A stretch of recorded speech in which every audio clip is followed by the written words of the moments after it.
Olá, meus amigos e minhas amigas. Muito se especulava sobre a visita do premier indiano à Ucrânia. E agora parece que está mais ou menos claro o objetivo central de sua visita a Kiev. O evento foi marcante por várias razões, começando pelo fato de ser a primeira vez que um líder da Índia moderna visita a Ucrânia. E isso acontece em um momento em que o país enfrenta uma guerra contra a Rússia. Durante o encontro com o presidente ucraniano, Modi fez um apelo bem direto para que ambos os lados se reúnam à mesa de negociações. Ele falou que o caminho para a resolução só pode ser encontrado através do diálogo e da diplomacia, e ainda sugeriu que esse caminho seja trilhado sem perda de tempo. Vira só o que ele disse. Quero assegurar que a Índia está pronta para desempenhar um papel ativo em qualquer esforço pela paz. Se eu puder fazer algo pessoalmente, estou à disposição como amigo. Ou seja, gente, colocou a Índia como um potencial mediador no conflito. Como comentamos em um vídeo anterior, na Ucrânia a imagem de Modi ainda estava associada à sua recente visita a Moscou, onde se encontrou com Putin pedindo a paz e sendo visto como próximo de Moscou. Essa proximidade acabou gerando desconforto em Kiev, principalmente porque, no mesmo dia desse encontro, um ataque russo atingiu um hospital infantil em Kiev. Esse tipo de coincidência não passa despercebido e tem seu valor político, ou seja, a gente acaba impactando a percepção pública. Tanto Zelensky quanto Modi descreveram essa visita como histórica, o que indica que ambos os líderes veem um potencial importante na relação entre os dois países. Zelensky não respondeu imediatamente ao apelo de Modi pelo diálogo, o que deixa espaço para interpretações sobre o que pode estar sendo discutido a portas fechadas, especialmente com as eleições presidenciais nos Estados Unidos se aproximando, um país que é um dos maiores aliados da Ucrânia. Um detalhe interessante aqui, gente, é que apesar de manter laços próximos com Moscou e acenar para a Ucrânia, a Índia também tem expressado sua preocupação com as mortes de civis na guerra, condenando publicamente essas ações. No entanto, a Índia continua a fortalecer suas relações econômicas com a Rússia, especialmente através das importações de petróleo. Como já comentamos aqui, desde o início do conflito, os indianos se tornaram um dos principais compradores de petróleo russo transportado por mar, representando uma parte bem considerável das importações indianas. Isso cria possibilidades, pois permite que o país, ao não aderir às sanções ocidentais, sob o ponto de vista diplomático, consegue se manter dentro das balizas mínimas de um país neutro. No cenário maior, Zelensky tem sido claro ao afirmar que o fim da guerra deve acontecer nos termos de Kiev, não nos de Moscou. Como nós sabemos, a Ucrânia tem trabalhado para organizar uma segunda cúpula internacional para avançar na sua visão de paz. A primeira cúpula, como vocês lembram, aconteceu na Suíça e atraiu muitas delegações, incluindo uma da Índia. Mas a China, a segunda maior economia do mundo, não participou. Zelensky chegou a solicitar que Modi assinasse o comunicado final dessa cúpula, mas isso não aconteceu. E virou, inclusive, motivo de chacota no Kremlin. Enquanto isso, Moscou, ao que parece, já decidiu como retaliar pela incursão em Kursk. De acordo com o embaixador russo nos Estados Unidos, Anatoly Antonov, o presidente Vladimir Putin já decidiu como vai responder e ele prometeu que todos os responsáveis pelo ataque serão punidos. Veja o que Antonov falou à agência estatal TASS. Digo a vocês sinceramente que o presidente já tomou uma decisão. Estou convencido de que todos serão severamente punidos pelo que aconteceu na região de Kursk. Essas declarações de Antonov foram feitas após uma reunião que Putin realizou com altos funcionários, incluindo governadores de regiões fronteiriças. Esse encontro ocorreu mais de 2 semanas depois do início da incursão ucraniana. Antonov, que serve como embaixador desde 2017, também comentou sobre a postura dos Estados Unidos em relação ao conflito. Ele sugeriu que, em algum momento, os Estados Unidos vão remover todas as restrições ao uso de armas fornecidas à Ucrânia. Ele estava se referindo aos comentários recentes de Washington sobre a limitação do uso de armas americanas para evitar ataques profundos no território russo. Antonov falou que a administração atual se comporta como alguém que estende uma mão enquanto segura uma adaga atrás das costas com a outra.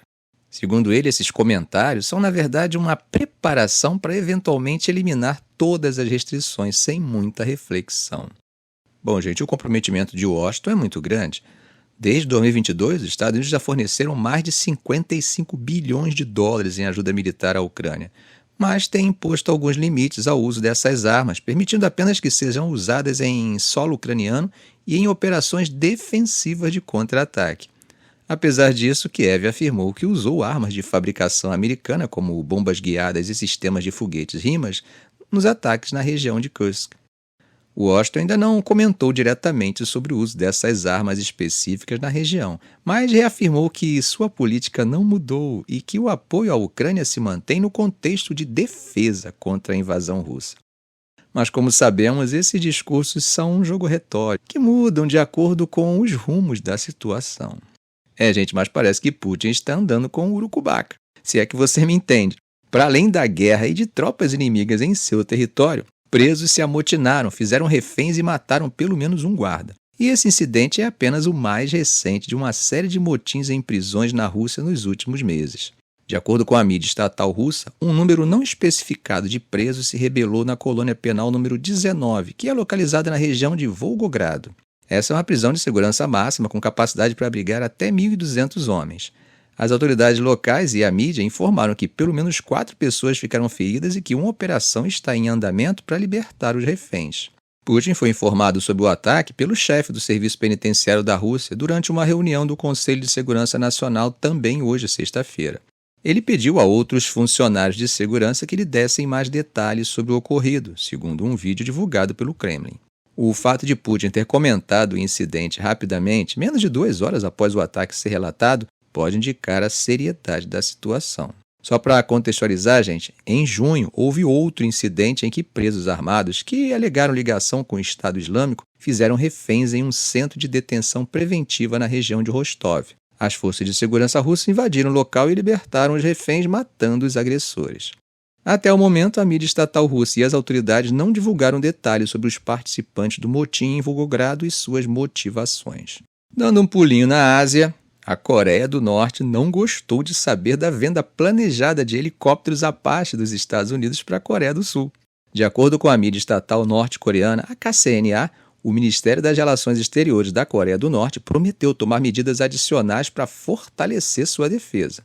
Na segunda-feira, o Pentágono anunciou que o Departamento de Estado dos Estados Unidos aprovou a possível venda desses helicópteros, juntamente com suporte logístico e manutenção para a Coreia do Sul, num valor estimado de 3,5 bilhões de dólares. Um alto funcionário não identificado, responsável pelas notícias estrangeiras no Ministério das Relações Exteriores da Coreia do Norte, emitiu um comunicado na quinta-feira criticando o plano da venda e chamou ele de ação provocativa que aumenta deliberadamente a instabilidade na região. Segundo a KCNA, o oficial disse o seguinte: "Este é um ato provocativo imprudente que agrava deliberadamente a instabilidade de segurança na região."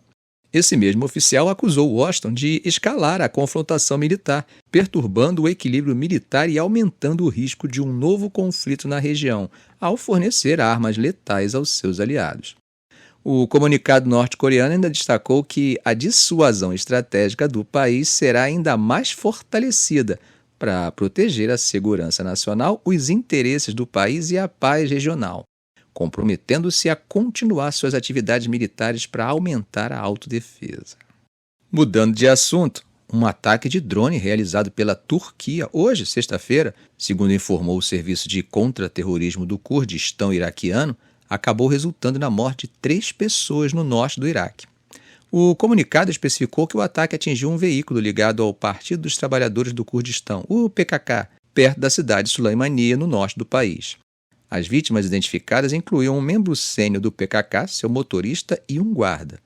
No entanto, essa versão foi contestada por Qubad Talabani, vice-primeiro-ministro do Kurdistão iraquiano. Talabani afirmou que 2 das vítimas eram jornalistas e não tinham ligações com grupos armados. Veja só o que ele disse: "A morte foi injustificada, violou todas as leis e normas internacionais e representou uma clara violação da soberania do país." Até o momento, a Turquia não fez comentários sobre o ataque. Caso você não se recorde, é importante lembrar que os turcos realizam regularmente ataques aéreos contra militantes do PKK no norte do Iraque e mantêm também dezenas de postos avançados em território iraquiano. O PKK, que iniciou a insurgência contra o governo de Ankara em 1984 com o objetivo inicial de criar um Estado curdo independente, depois moderou suas demandas, buscando maiores direitos para os curdos e uma autonomia limitada no sudeste da Turquia. Esse grupo é considerado uma organização T pela Turquia, pelos Estados Unidos e pela União Europeia. E para vocês terem uma ideia da situação, desde o início do conflito, mais de 40 mil pessoas já perderam a vida. Bom, gente, atravessando o Mediterrâneo, está rolando um impasse nas negociações de paz para Gaza. E esse impasse é sobre o futuro da presença militar de Israel em Gaza e a questão da libertação de prisioneiros palestinos que está travando um acordo de cessar-fogo e de troca de reféns. Isso foi relatado por 10 fontes que têm conhecimento das conversas mediadas pelos Estados Unidos, concluídas na semana passada. Essas fontes, que incluem 2 oficiais do Hamas e 3 diplomatas ocidentais, contaram que os desacordos surgiram a partir de novas exigências feitas por Israel. Essas exigências foram introduzidas depois que o Hamas aceitou uma versão de uma proposta de cessar-fogo apresentada pelo presidente dos Estados Unidos, Joe Biden, em maio. Todas as fontes indicaram que o Hamas está particularmente preocupado com a demanda de Israel de manter tropas ao longo do corredor Netzarim, um trecho leste-oeste que Israel liberou durante a guerra atual, impedindo o livre movimento dos palestinos entre o norte e o sul de Gaza, assim como no corredor da Filadélfia, uma faixa estreita na fronteira entre Gaza e Egito. Uma das fontes, próximas às negociações, afirmou que o Hamas vê isso como uma mudança das condições e parâmetros por parte de Israel em cima da hora e teme que qualquer concessão feita seja seguida por mais demandas. Até o momento, o escritório de mídia do grupo militante palestino não respondeu a pedidos de comentários, e o escritório do primeiro-ministro de Israel, Benjamin Netanyahu, também não se pronunciou sobre as negociações. Em um comunicado divulgado no domingo, o Hamas afirmou que a proposta resultante das negociações da semana passada se aproxima demais das posições recentes de Netanyahu, que introduzem novas condições. O Hamas pediu que os mediadores aderissem à implementação de um acordo-quadro de julho, ao invés de iniciar novas negociações. Por outro lado, antes das negociações da semana passada, o escritório de Netanyahu negou estar fazendo novas exigências, afirmando que sua posição se baseava na proposta anterior. O comunicado dizia que a proposta de maio de Israel estipulava que apenas civis desarmados poderiam retornar à parte norte de Gaza, cruzando o corredor Netzarim. Uma segunda fonte próxima às negociações mencionou que Israel propôs que um acordo para o retorno de não combatentes ao norte de Gaza fosse feito em uma data posterior. Isso foi visto por alguns mediadores e pelo Hamas como um retrocesso de Israel em relação ao compromisso anterior de se retirar do corredor de Netzarim e permitir a livre circulação dentro de Gaza. O secretário de Estado dos Estados Unidos, Antony Blinken, concluiu uma viagem intensa pela região na terça-feira, buscando um avanço.